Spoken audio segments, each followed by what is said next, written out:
Alrighty, good afternoon, everyone. Welcome to this event whereby the second Innovation Lab student cohort will be presenting the results of their work on the summer 2021 challenges. Exciting stuff. I'll pass it over to Innovation Lab organizers in just a minute, but first we would like to acknowledge that Concordia University and Fourth Space is located on unceded Indigenous lands. The Kanien'kehá:ka Nation is recognized as the custodians of the lands and waters on which we are gathering today. Tiohtià:ke is historically known as a gathering place for many First Nations. Today, it is home to a diverse population of Indigenous and other peoples. We respect the continued connection with the past, present, and future in our ongoing relationships with Indigenous and other peoples within the Montreal community. And for those of us joining us for the first time at ForSpace, or in this case, virtual ForSpace, it's a space whereby we collaborate with our community to make Concordia research initiatives or course activities publicly accessible through engaging and interactive experiences such as today's. So on that note, I will pass the floor to Innovation Lab Director Anne-Louise Davidson. Hi, Anne-Louise. Hi, Anna. Thank you very much for opening this event. Welcome to the final presentations of the Innovation Lab summer student cohort. For those of you who do not know about the Concordia University Innovation Lab, it is a playground where students work in multidisciplinary teams on ideas brought by industry, community, faculty, or student themselves. The purpose of the Innovation Lab is to offer a non-competitive, risk-free, and failure-positive playground environment where students and partners develop key skills for the 21st century in ways that they could never conceive of in a traditional classroom setting. The lab functions in collaboration with various units within the Concordia University Innovation ecosystem who work alongside students. Our aim is to use the lab as a springboard to launch students onto their desired paths with an innovative mindset to guide them.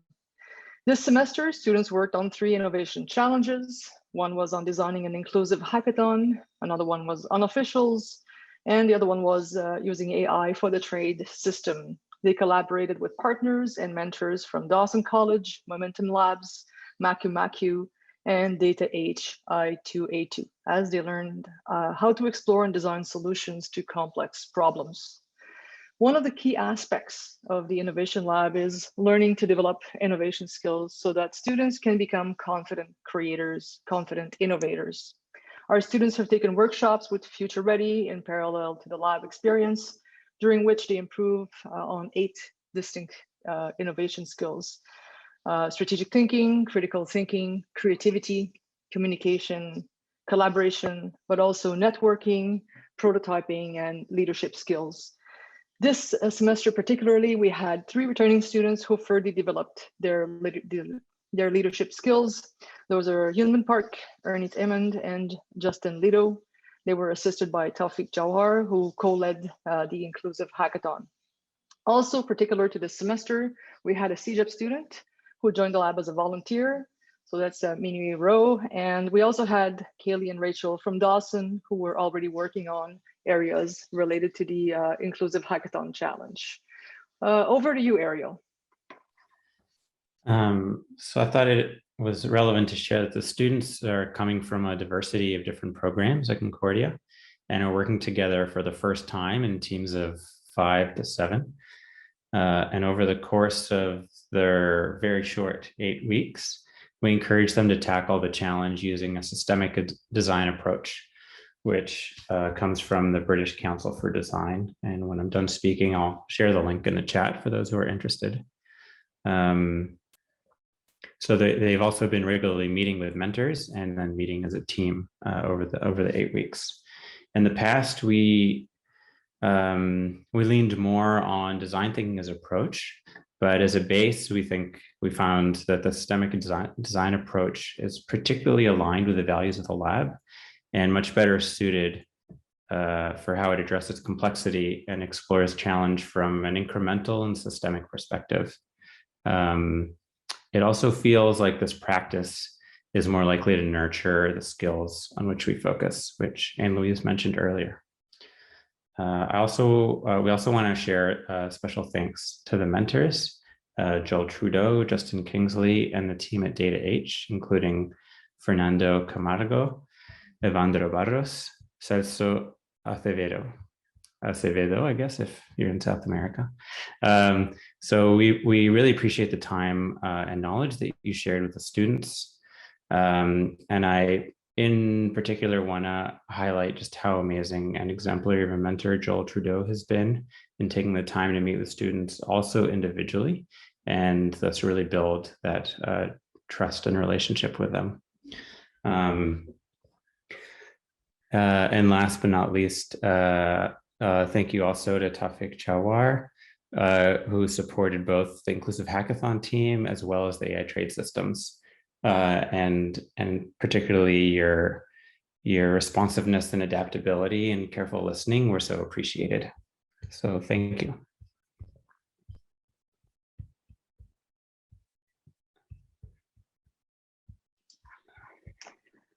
So I think we can start with the first student presenters.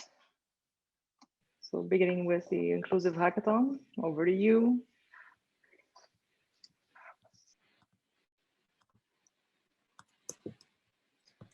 All right, well, hi everyone, we're the Inclusive Hackathon group, and today we're going to be presenting our work for this challenge. So a little bit about us first. My name is Imge Özügergin. I'm a PhD student in biology, and I have an interest but zero experience in robotics. Hi everyone, my name is Reyhana Tamiskar, and I'm an undergrad design student with no preliminary experience in robotics. Hello everyone, my name is Paulo Gomez. I'm a currently biochemistry student and I have some experience in the tech industry while working on developing an AI. Hi everyone, my name is Giancarlo Gambarini. I'm an industrial engineering undergrad student with introductory experience in robotics from the school's curriculum. Hi everyone, my name is Rachel Rani. I'm a student in political science with a minor in law and society, and I have no preliminary experience in robotics. Hello everyone, my name is Min Hui Ro. I'm a Marianopolis CEGEP student going into second year in health science. I have a slight experience of coding. With that, we're going to dive right into the problem at hand. So while the whole population is composed of 50% male and 50% female, only 22% of STEM workers are female. In other words, more than half of the expected portion of female workers are missing in the field. This phenomenon is observed across the board in different races, and many factors contribute to male-female disparity in STEM. Social, economic, cultural, and even safety issues restrict women and minority groups. Non-white students only form 33% of the undergraduate student body of the STEM programs in the United States. Social, cultural, and economic barriers are also major issues facing minorities. These barriers are both present as entry barriers, but just like for women, it is a persistent problem as you advance in the field. The homogeneity of the field leads to problems such as technology and research bias. We all know that facial recognition softwares best recognize a certain type of people. This is because the major databases used to create softwares was very homogeneous. Pretty much everyone has a phone, and it's important that technology and technology feeders are accessible for all members on our community. Over the years, minority representation has been slowly increasing in STEM, and the proportion of various minority groups is, for the most part, more reflecting a population breakdown. However, this breakdown is in certain situations, like in a hackathon, where women are few and far in between, are the profile of people who attend hackathons can be summarized as male and white. This brings us to our problem statement and what we have tried to tackle during this challenge. A hackathon is not for one type of person. There's no reason one should be so predominant. So in the following sections of the presentation, we will be walking you through our proposal for an inclusive hackathon. The steps to get to our final results are shown here. First, we define the challenge as creating robotics learning activities and bringing together resources that appeal to underrepresented groups in STEM. The most important decision we made was to figure out who our target audience was and how we could connect with them in the context of a hackathon. So based on research and interviews with people in STEM or had knowledge of STEM fields or people who worked with various minority groups, we started to brainstorm different ideas. We then narrowed down our ideas and decided to develop pre-hackathon activities. Dawson College will be organizing a hackathon this year with the purpose of teaching automation with DIY themes. They want people with different levels of experience to join this event, and the main event will be making robots with line tracking sensors follow a path on a line. Our main goal was to help them with the inclusivity of this event. We narrowed down our ideas and decided to develop pre-hackathon activities targeting high school students, so 7th grade to 11th grade, and CGIP students. The goal was to pick the interest of the students in that age category because they will not yet have to decide which field to go into next. By targeting this group before they made a career-determining decisions, we hope that some may consider STEM when they might not have before. And after that, we started brainstorming ideas for our branding and illustrations by looking at DIY robots that were made out of things that you would normally have around the house, like cardboard, bottles, caps, and literally anything that could be reused or repurposed. Based on that, we designed our visuals with a more creative approach to appeal our target audience. Since discussions with people who have attended previous hackathons revealed that they kind of lack diversity and were contributing to the idea that robotics is for them and not for all of us, we worked on the branding of the event, and then we came up with an inclusive logo for the hackathon under We Robo title, which advertises our aspirational event image. So we decided to design 2 events that are going to take place before the hackathon in order to promote inclusivity. For the first of our pre-hackathon events, we suggest kicking things off with a discussion panel consisting of 3 to 4 people. We believe that inclusivity needs to be addressed head-on in an open discussion. So we suggest having the panelists first describe their own experience in robotics and then participate in a Q&A session. While some of the questions are going to come from the moderator and organizers, we think it's very important that the audience takes an active role in the session. So audience questions should be and will be encouraged. Novice participants who are perhaps a bit shy to ask questions can even email them in.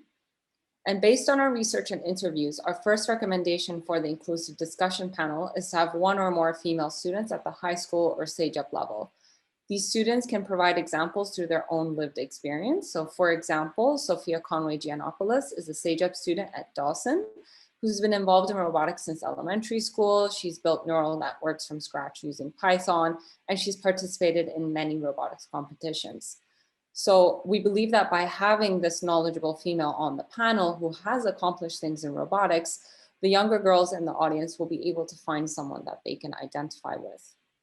Our next suggested profile is a high school or CGEP teacher who has experience teaching robotics. The teacher can explain how they can create a more inclusive environment for students and how they have tackled financial problems related to robotics, like accessing hardware or laptops. We believe it's important to have someone on the panel to be able to present and discuss the Indigenous perspective as well. Through our interviews, we have found that Indigenous people face significant barriers to entry into STEM, and that cultural clashes are particularly predominant for Indigenous communities. Example of very successful Indigenous STEM outreach programs do exist, for example, in territories in Nova Scotia, and this could be a discussion session of its own. Another profile we suggest is someone to address disability in robotics. While ableism is increasingly coming under scrutiny in the general public, what has been done to address ableism in robotics and what still needs to be done to increase accessibility to robotics for people with disabilities would be suggested points of discussion. Last but not least, we suggest having at least 1 person on the panel be a visible minority. In an ideal scenario, the entire panel will accurately represent the ethnic, racial, and cultural diversity that makes up our communities. And having a visible minority on the panel, it is important for the audience to feel connected to the session.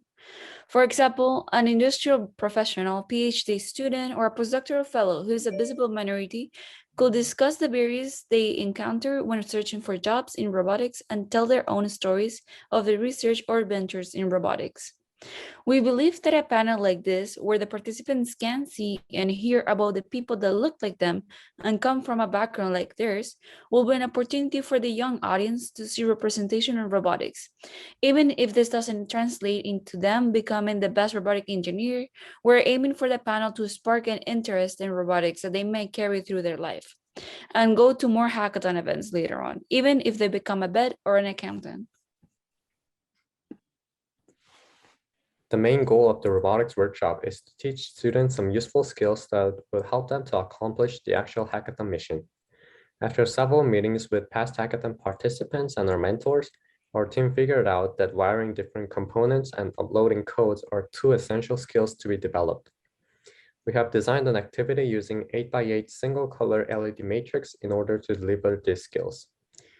Participants will each be given an Arduino Uno board, LED matrix with wires to connect the circuit.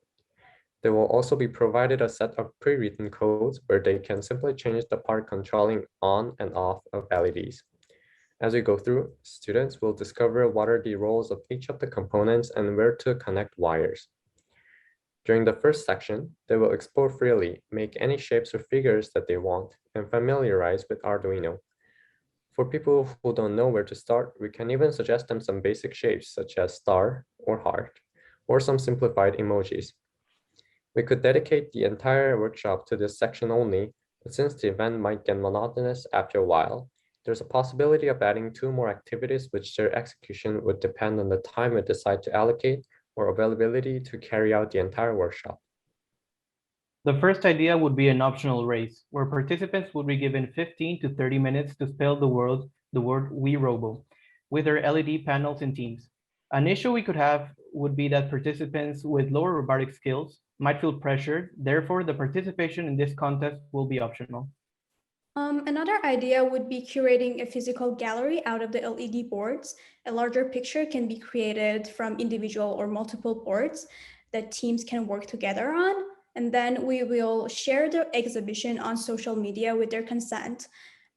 This would be a fun way of showing the inclusive activities that took place throughout the pre-hackathon event. We believe that these 2 pre-hackathon events provide a template for how a hackathon can appeal to a broader range of people and increase awareness of diversity and inclusion work that needs to be done in STEM. These events can help people from marginalized communities feel more like they're a part of the hackathon, and the discussion session and robotics workshop we propose addresses our goal of making everyone, regardless of their identity or robotics knowledge, more comfortable in a hackathon. From here, though, we do have several points that should be expanded on in the future. First of all, we cannot have inclusivity be limited to one particular hackathon, and we want the people attending to play an active role in creating an inclusive environment. This can be through, for example, sending post-hackathon surveys that include questions on how inclusive they found the hackathon, whether they joined the next one, and what can be done to improve it next time. We also suggest increasing engagement with diverse communities by increasing visibility on social media. Second, we'd like to extend the reach of the event to marginalized groups. And for that, we'd want to work with already established community groups like Head and Hands. And these organizations can advertise the events within their own groups and encourage participation. We would also want to get people working in STEM fields to share what they think can be improved and how inclusivity can be promoted. Finally, we'd want to get as many different perspectives as we could on the future of STEM. It's important to get as many perspectives as possible about the difficulties and obstacles facing specific minority groups, so that we can design a more targeted approach to increasing inclusivity. Thank you for listening to our presentation. We would also like to thank our mentors, Joel Trudeau and Tawfiq Johar, and the Innovation Lab for presenting us with this challenge. We will gladly answer any questions you have.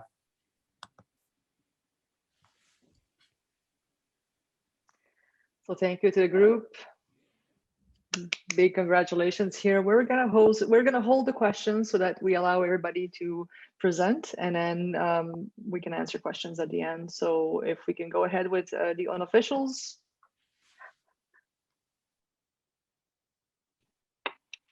Hi, just a second. All right, so hi everyone. We're UNO, short for unofficials, and today we're going to be giving you a brief overview of our process in the Innovation Lab. But first, a bit more about us. Hi, my name is Trisha, and I'm doing a Master's of Design. Hi, I'm Dylan. I'm doing a major in design and a minor in human environment.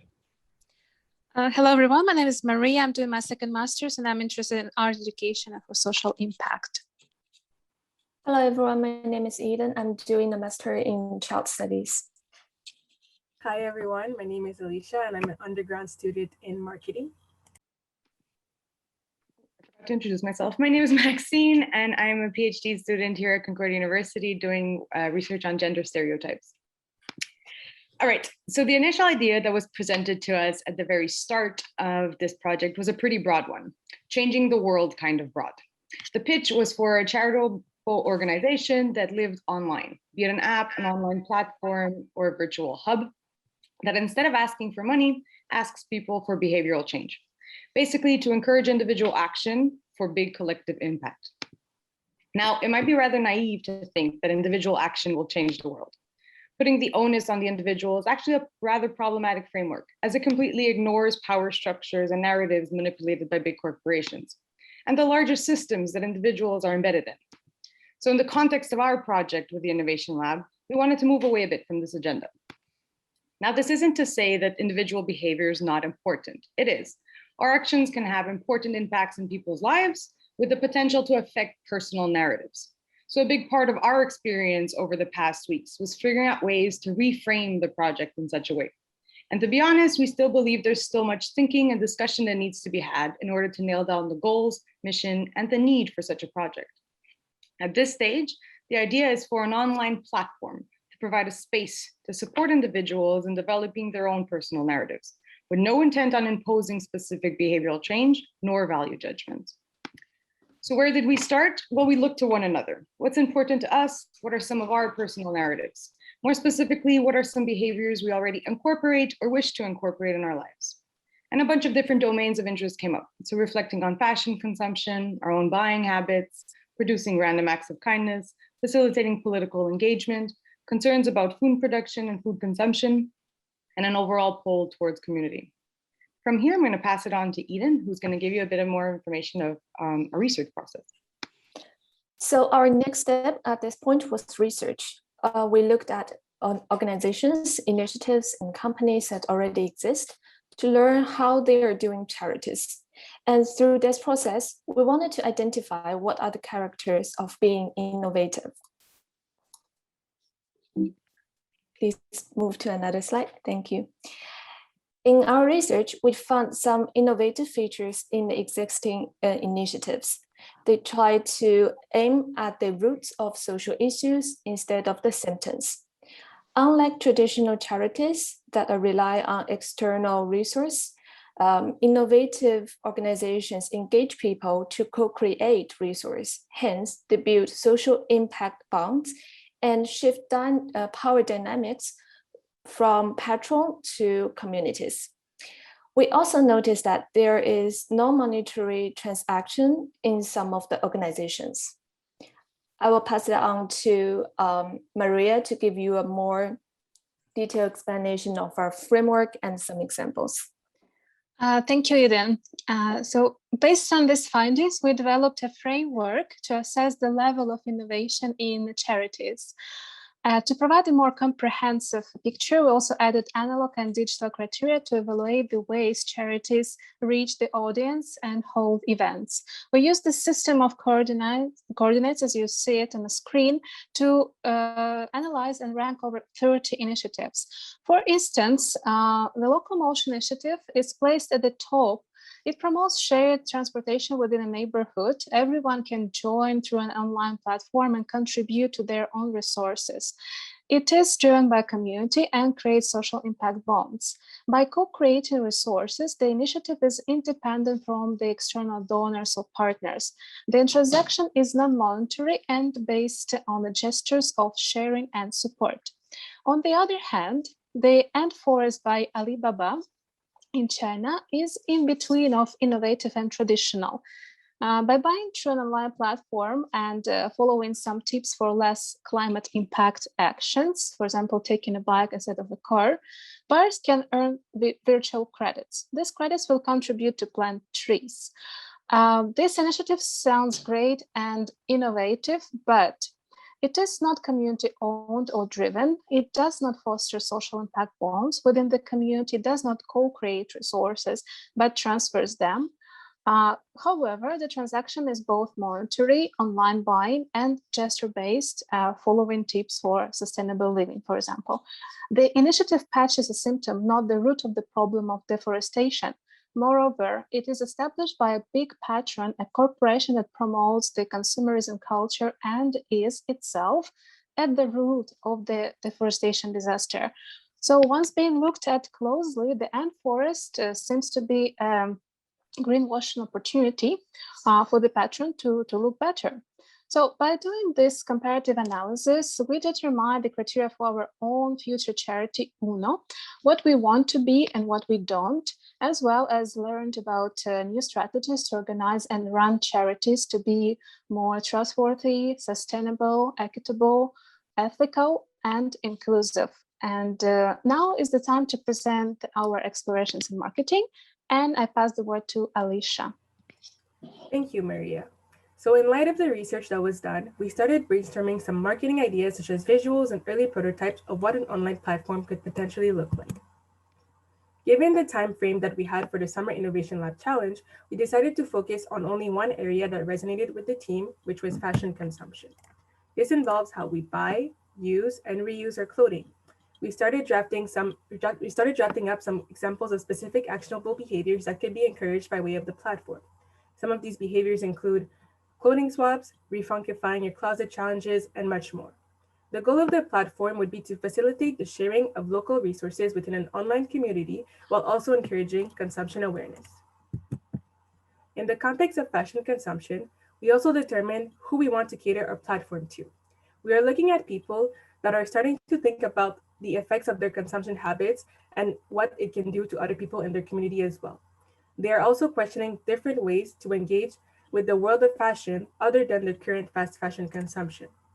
To this community who already are having these thoughts and these curiosities, we will provide options and resources to take action. We will also be focusing on a specific geographic area, being Montreal. However, this can be expanded in the future. We also decided to stay clear of an age range as we determined that this was not an important segmentation criteria in light of what we are trying to accomplish here. It was more important for us to focus on the mindset of the people we are trying to pursue. I will now let Trisha introduce to you some of the early prototypes we have thought of. Thanks, Alicia. So to visualize what this platform could look like, we began doing some rough prototype sketches. We were unsure if the platform should exist on social media or as an application, but what we did know is that we wanted it to be a playful, fun, and engaging tool that allowed users to connect with and support each other. So for example, on the left here, you can see a quick mock-up of a user who is sharing a how-to video with other users. As well, we also knew that we wanted to use gamification within this platform. So on the right, you can see sketches of a prototype, which is centered around a 30-day challenge that gamifies daily prompts. Next slide, please. We also wanted the platform to be an inclusive space. One way to do this is to use visual representations that include as many ways of living as possible within the platform. So here you see in the first drawing, utensils, chopsticks, and a hand to represent tools for eating, and a bicycle and a wheelchair to represent tools of transportation. Earlier, I mentioned the importance of users supporting one another on the platform. This sense of community is a key element to the project. Here in the middle image, you can see a potential way a user could view their social connections that they've formed on the platform. When they click on a face, they could message that person directly, starting a conversation, sharing knowledge, and supporting one another. However, with all this said, there were still a lot of concerns when prototyping.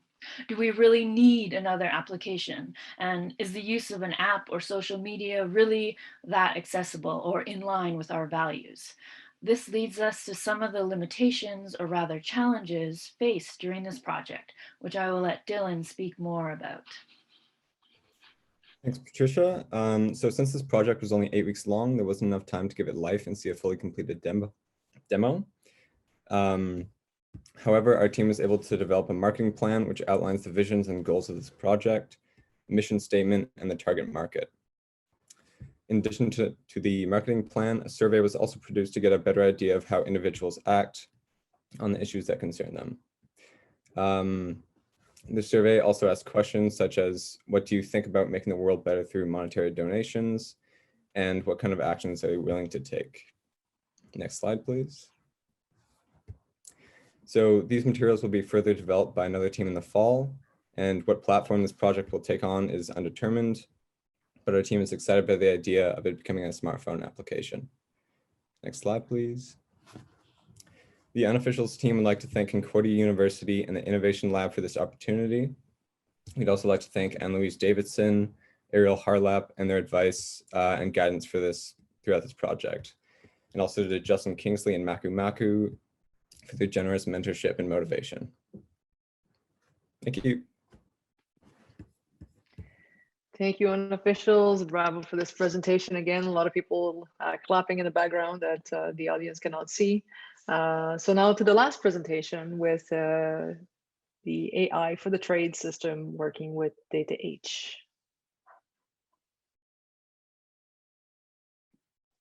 Hi. So do we start? Okay. Yes.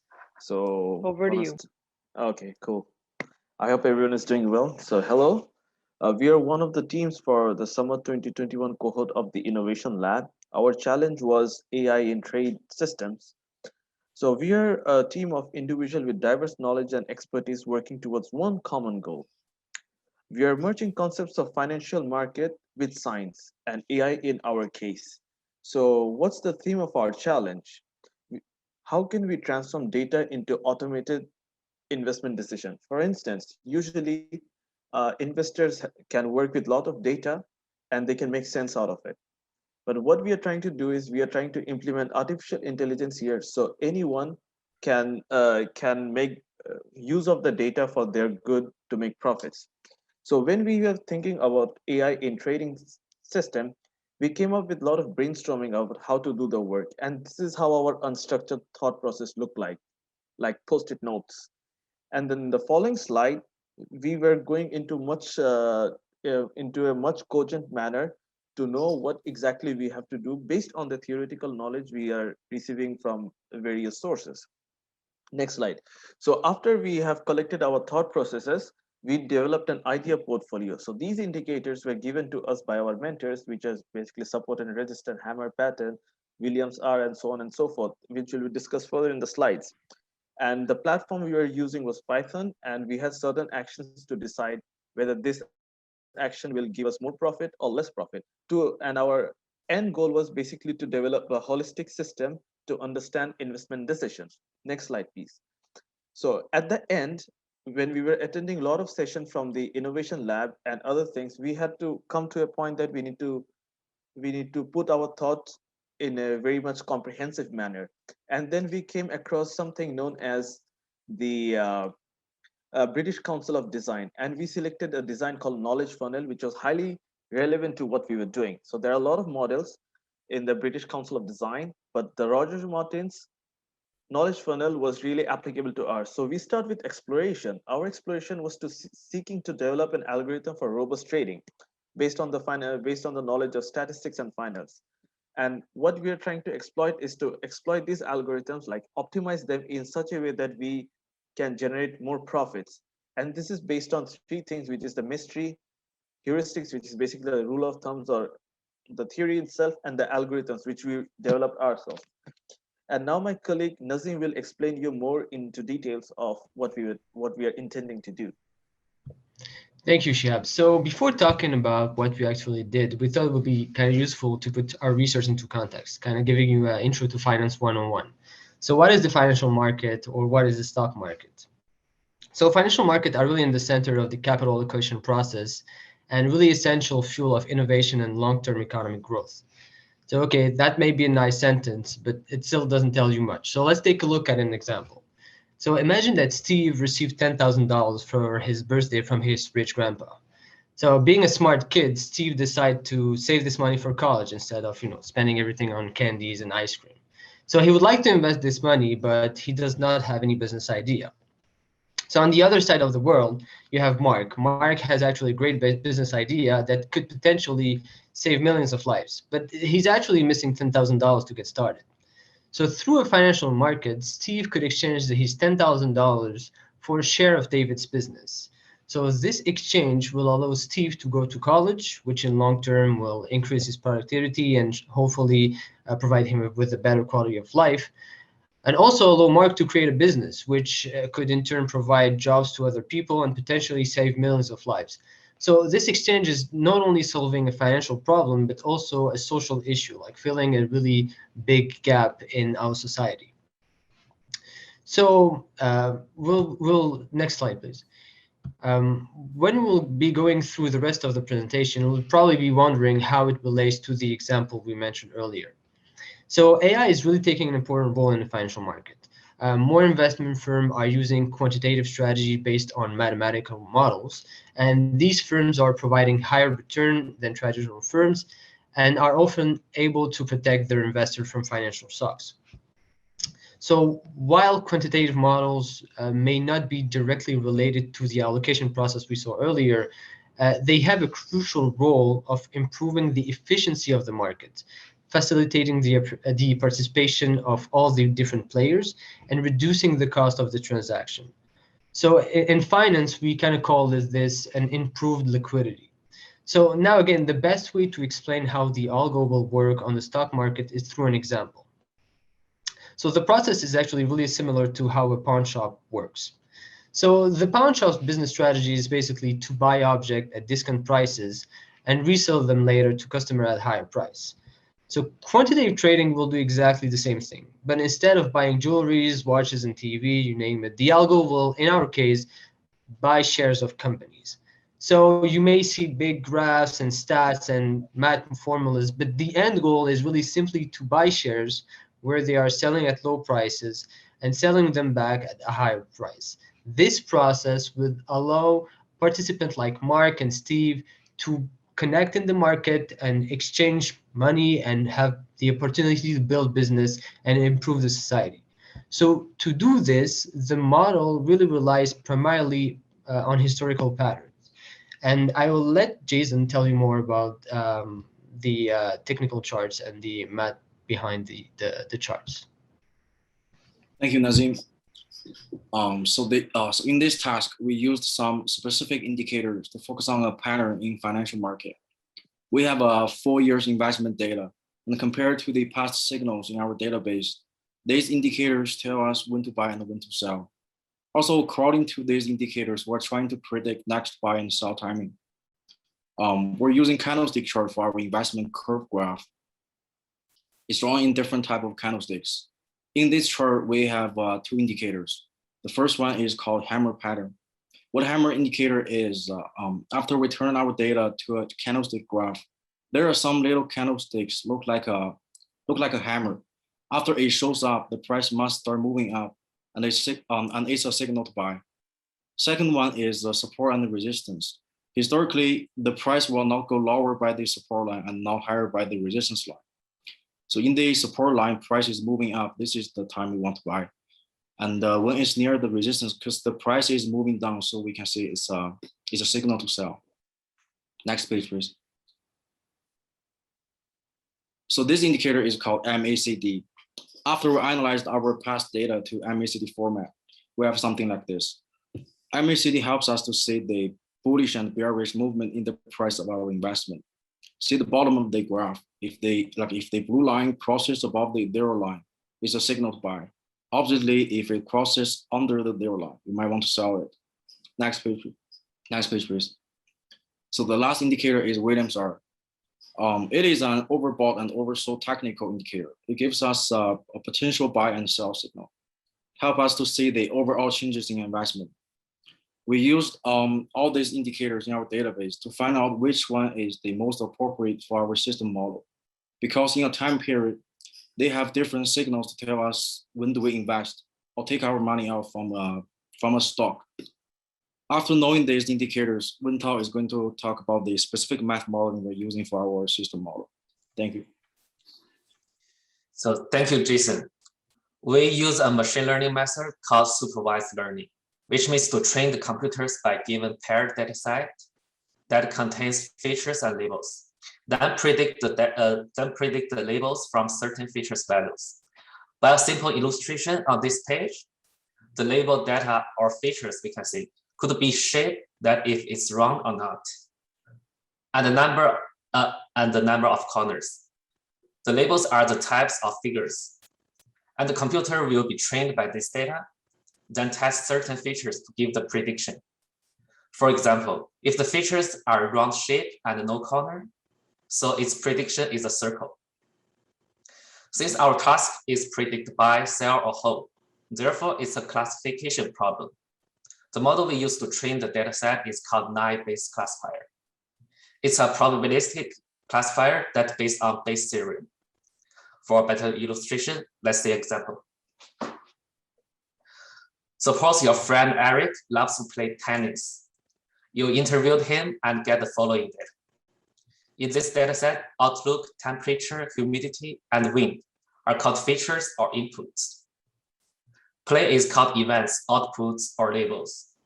Therefore, we can know if Eric plays tennis today, what does the weather look like? Now, next slide, please. Now, today is sunny with a cool temperature, high humidity level, and strong wind. You want to invite Eric to play tennis. What are the probability he will play or not? So this is how naive-Bayes classifier works.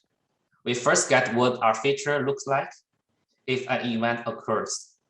Then we feed this data into our computers and ask what the probability is for each event occurs under certain features or conditions, we could say.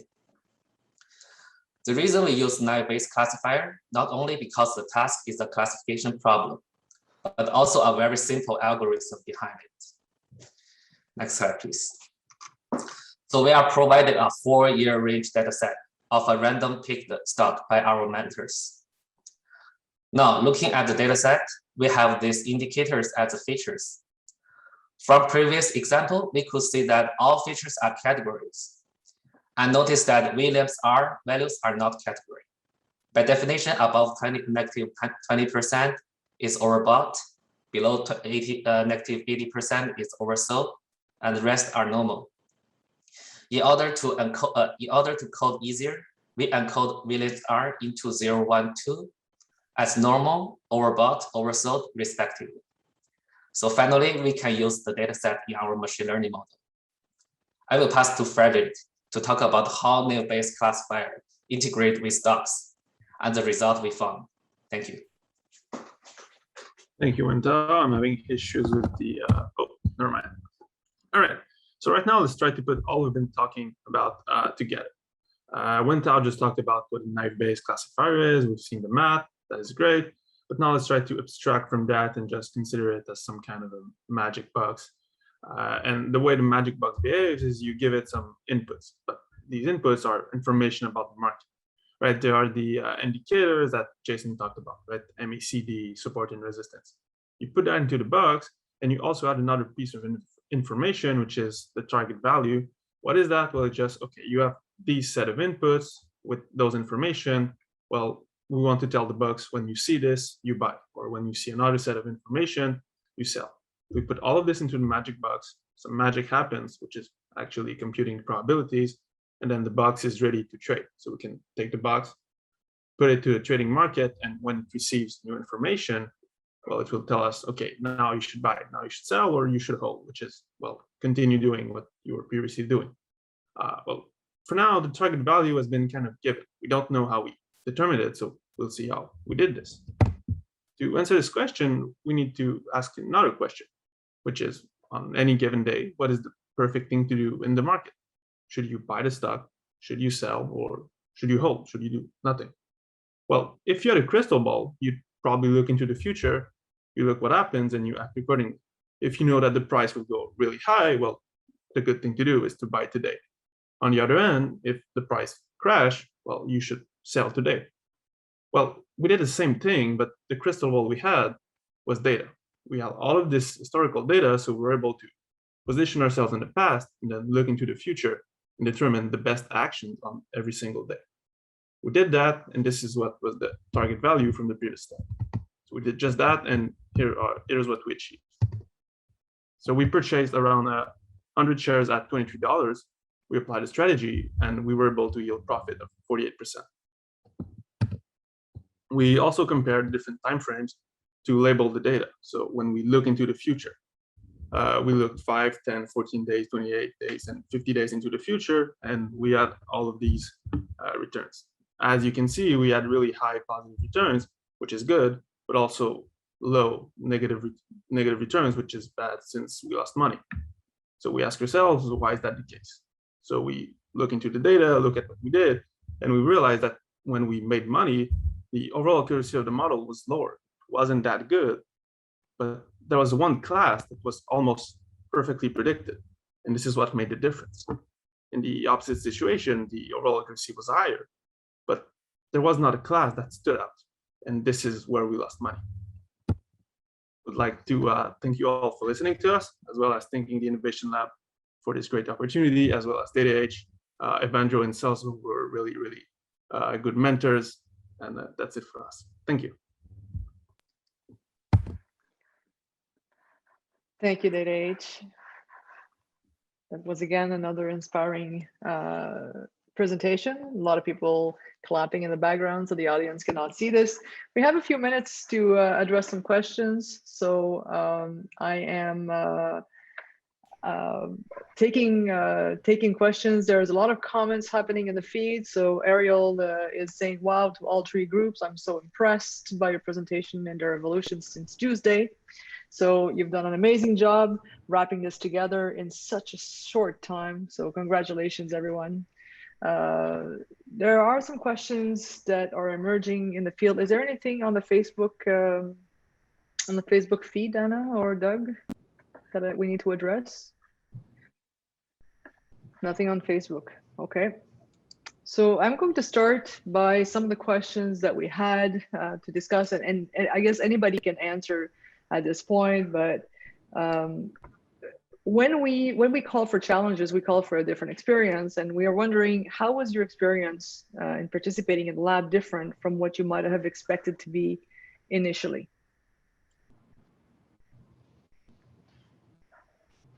Anybody can answer. I'm happy to jump in if no one has anything. Well, I was not expecting, I didn't have expectations, but even if I did, I think I would have been surprised by how different the backgrounds of the people were. Not just, you know, boys, girls, but like where we're from, what degrees we're getting, and our personal experiences, for example, in STEM, or our families in STEM. Like we have 6 different countries, and I just learned a lot about STEM here and in those countries as well.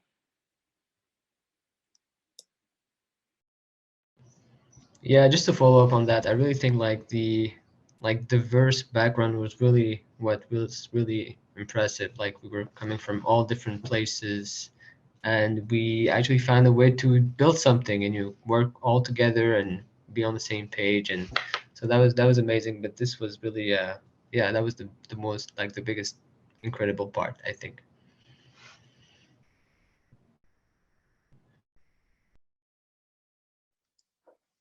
So that's interesting that you're saying this, because a lot of the world challenges today, such as, you know, traffic in cities, you know, climate change, big issues with pollution, issues with you know, housing. All these problems are not stemming from one. They're not problems that can be answered from only one discipline. They're all multidisciplinary. So working with people with various disciplines to wrap your brains together around a complex issue is always a very rich experience. So some people are asking other questions. So what was the challenge you faced in collaborating with your team? So obviously anybody is free to answer it. Collaboration is always a major challenge, especially when deadlines are there, when deliverables are there, where even participation is a challenge. Does anybody want to talk about maybe something that emerged that you managed to solve in terms of challenges with collaboration?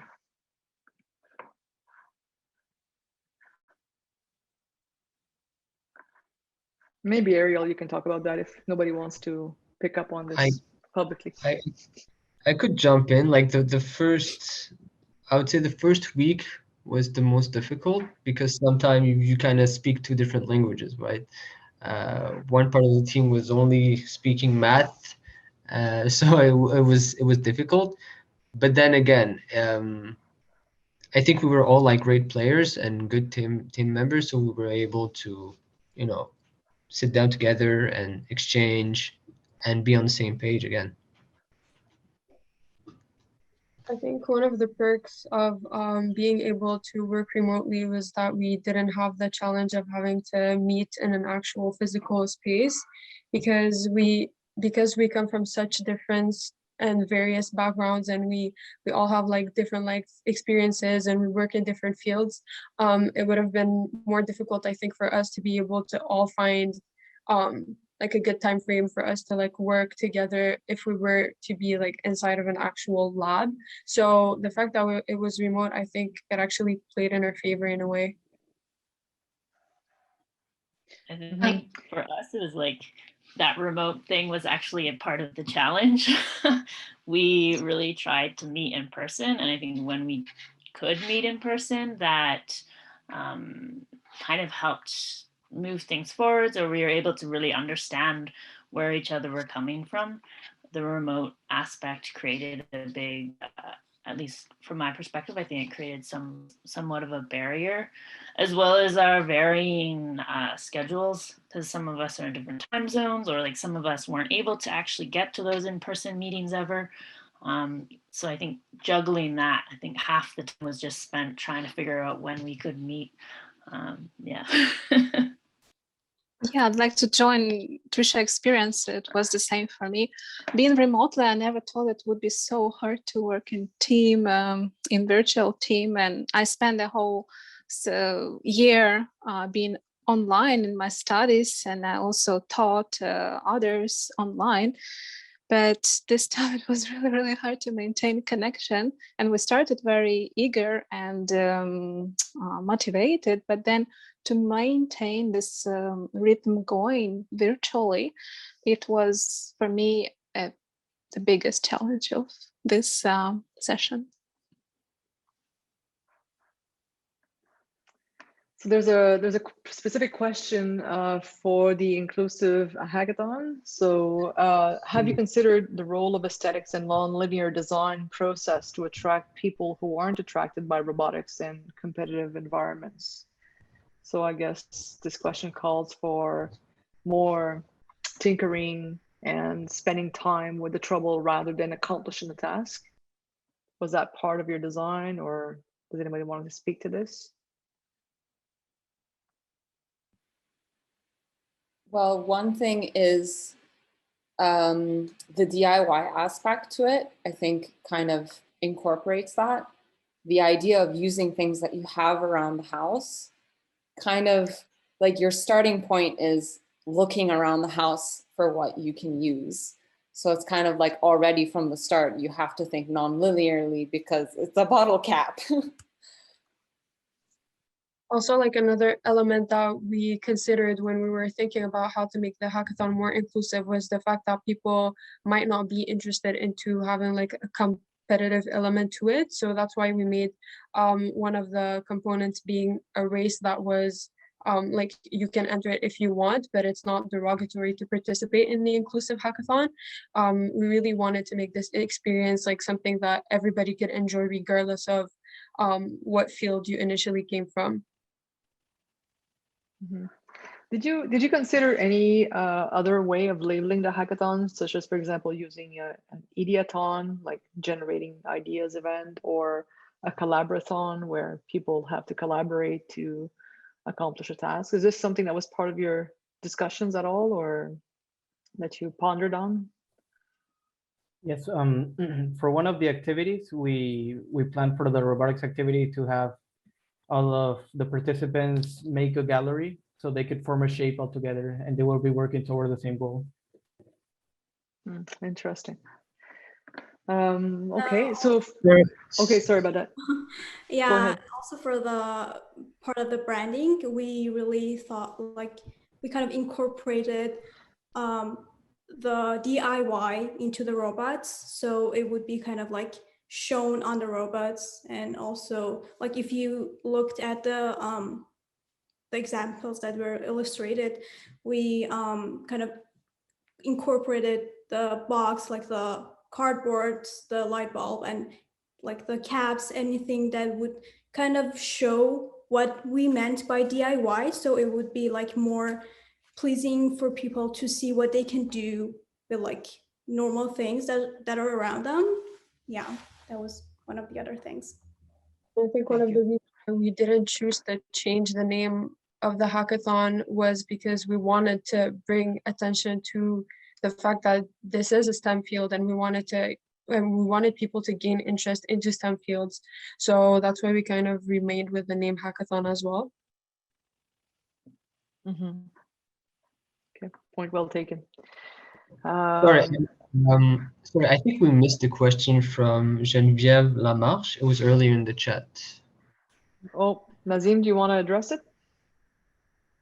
Sure, yeah. So thank you for your question, Geneviève. So the question was, how does this differ? So she was talking about the algo, and she's asking, how does this differ from what the app Robinhood, as it uses AI as well? Okay, thank you for your question. It's a good question, actually. So Robinhood is mainly a broker. So what they try to do, they try to match. So in the example of Steve and Mark earlier, they try to kind of match Steve and Mark together to create a transaction. So for us, in our case, we are trying to be either Mark or Steve. So we want to be part of the transaction, not facilitating the transaction.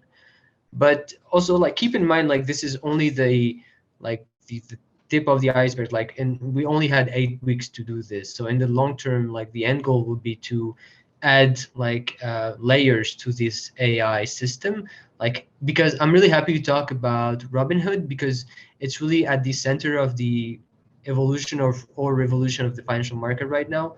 Like 20 years ago, it was people like 30 or 40 in their 40s investing in the stock market. But now you have teenager with the app on their phone investing in the stock market, talking about it on Twitter, on Discord, on Facebook. And all this information is something that you can use on your AI algo. All this sentiment is something that you can work on.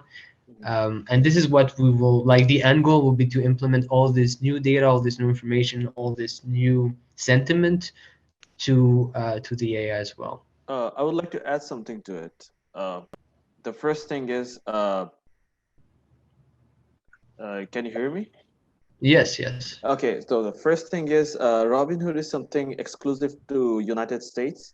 And if someone wants to use something like Robinhood in Canada, Wealthsimple and Questrade are good option. And Wealthsimple is, I'm not advertising for them, but if you want to start with, someone is interested and they don't want to spend so much money, they can go for it. But the thing with these platforms are that they are not predicting for you. It's just that you go and buy it there. They just say you, oh, this is the forecast or something like that. But they are not telling you to buy, sell, or hold, because if they do it, it's more like a conflict of interest, you know. So these apps actually don't say you to buy, sell, or hold. They just say that this is the price, whether you want to buy, sell, or hold. But what we are doing here is that we are building a product for a company, for them to better predict and forecast. And this is entirely different from what Robinhood or some trading app is doing. What we are doing is basically it's more of a B2B thing. It's for a business whereby they have a lot of fun from people with they do investment on behalf of the people, like, and in this traditional form they use a lot of traditional thing, but now they are trying to incorporate AI, and also we are building product for them. It's less of an app and more of a product for a company. So these two are totally different thing. Yeah, both of them uses technology and financial markets, but Wealthsimple and Robinhood is a different thing, and what we did is a different thing. Thank you. Thank you, Sihab. I have to interject here because we're approaching 1 o'clock. Actually, I just saw 1 o'clock turn. Very interesting. There's a lot to be said here. We can continue the conversation next Tuesday at our final session. We should be launching the call for participation for the fall challenges around mid-August. So if you're interested, you can email us at innovation.lab@concordia.ca. We will paste the email address in the chat and as well on the Facebook stream. Or you can also follow us on Twitter, and we'll be advertising all the fall challenges very, very soon. So thank you, students, for your presentations. Very enlightening to see the reflection on innovation and on such complex issues. Congratulations, and I will hand it over to Anna so she can close the event. Thanks, Anne-Louise. And yes, I will echo those congratulations. All of you were so incredibly well prepared. What seamless presentations you gave. Very inspiring to us listening here during our lunch period. So thank you for that. Thank you for coming together in this space and sharing with us. We really appreciate you're getting lots of love in the chat. So keep that coming. Thanks, folks, for joining us here today on your lunch break to listen to what these students came up with for challenges. And thanks, Anne-Louise, for plugging the next iteration. We look forward to continuing to work with you all. Congrats, everybody. It was great to hear from you, and we look forward to working with you in the future. We're going to close up now and say, see you next time. Bye. Bye.